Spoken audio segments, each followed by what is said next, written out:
Hello, we are the Boise S.E.E.D project. S.E.E.D stands for Students for Equity, Equality, and Diversity. Our approach offers a fresh, bipartisan approach to hate-based messages, talking ideologies across the political spectrum that engage democratic processes for violence.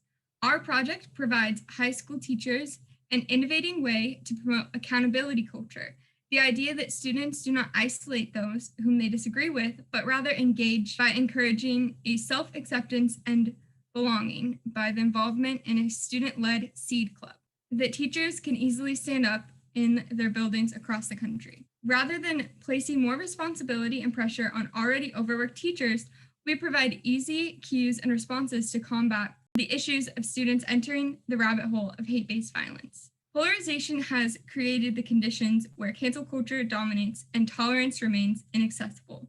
Managing tough conversations is exhausting, and many teachers across the country lack the tools to create safe spaces for tough conversations across ideologies. Our tools focus on empowering youth to stand up to hate and create ambassadors of conversation and process, while our educators have the support they need to foster an environment where the interactive dialogue may take place. We created a teacher toolbox to provide these resources for teachers that make inclusivity, diversity, and by being an upstander easier.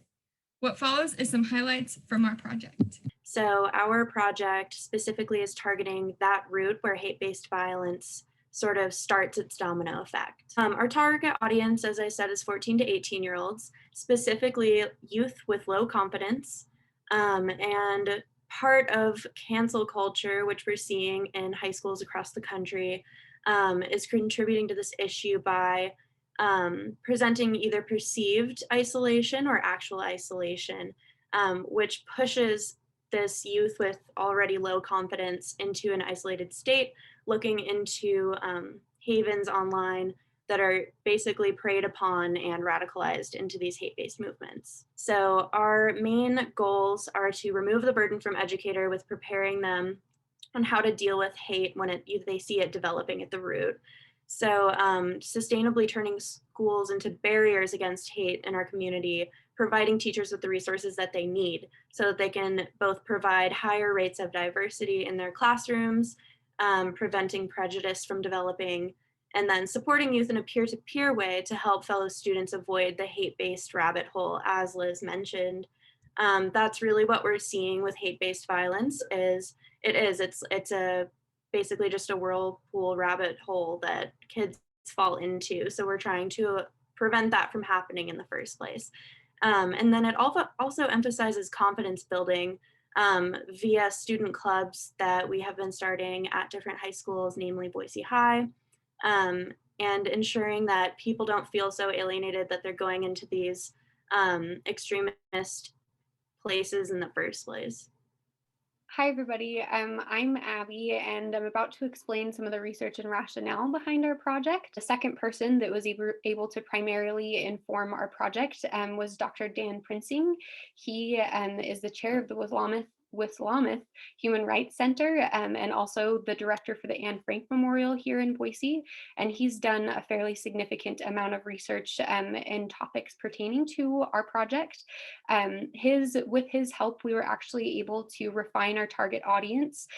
He's had quite a bit of experience working with youth, and he made sure that we knew that the earlier that you can introduce ideas such as ours, including tolerance, to young people, the better that they'll be able to take it and actually implement it in their lives. And Dr. Prinsing also let us know that the best way to combat hateful ideologies that already exist in people is to actually expose them to diversity. But then the third and final way we conducted research that rationalized our project was through reading several articles in peer-reviewed journals to try and understand some of the psychology behind not only children, but children who might be at risk for indoctrination with hate-based violence. And actually a former neo-Nazi has written several pieces that informed us that one of the biggest indicators of students being at risk for hateful indoctrination was actually social isolation and low confidence.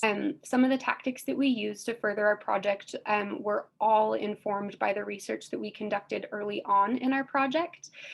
So the three primary tactics that we put together were, first and foremost, a toolbox and a training for teachers. Second, a toolbox and some trainings and networking for students. And then third, we had a little bit of social media engagement. So returning back to that first area for teachers, we pieced together a toolbox that had ideas for inclusive lesson plans, ideas to foster respect in their classroom, and warning signs if they thought that potentially one of their students could be indoctrinated.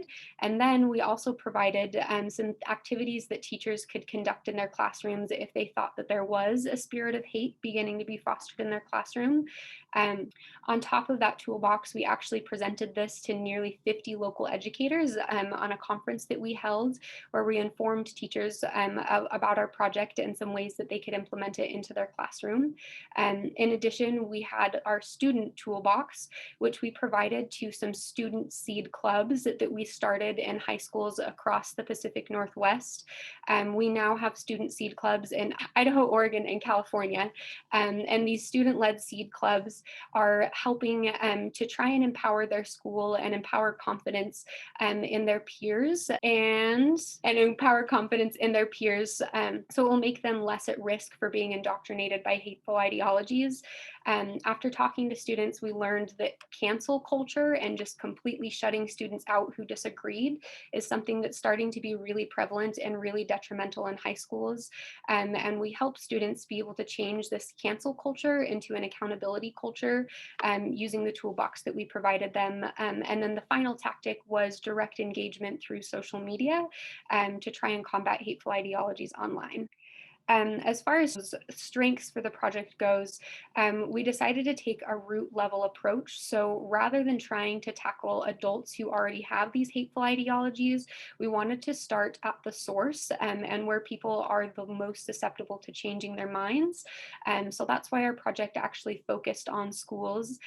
We also wanted to be able to support teachers. A lot of the feedback that we got from our local educator was that teachers are really overworked and they want to be involved with projects like ours, but it's not easy for them to do so. So this is why we created such an easy to use and easy to distribute toolbox for teachers that contained, again, those inclusive lesson plans, a Quizlet with how to respond if students are using inappropriate language in the classroom. And then the greatest strength of ours was actually engaging students and youth to help build seed communities within their own schools. The huge importance for using youth was because having peers educate their other peers is a much more effective strategy than just having a bunch of adults come in and tell students that they shouldn't talk a certain way or think a certain way. So engaging students was probably the greatest strength of our project. And then finally, our measures of effectiveness. We have some Instagram metrics posted here that highlights how much engagement we had with our posts. But our measures of effectiveness actually focused far beyond social media. We realized in our own experiences that social media typically uses algorithms that only show people what they want to see. So the types of individuals who truly needed to be interacting with our message would never be able to see it because of the algorithms on social media.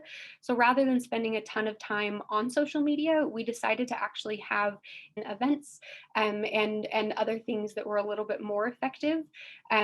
We presented an upstander training that taught individuals how to, rather than being a bystander, if they saw hate or hateful ideologies going on, they could actually stand up and become an upstander to this hate. After we presented our upstander training, we actually saw a 32.6% improvement with people's level of comfortability with confronting and stopping hate if they saw it.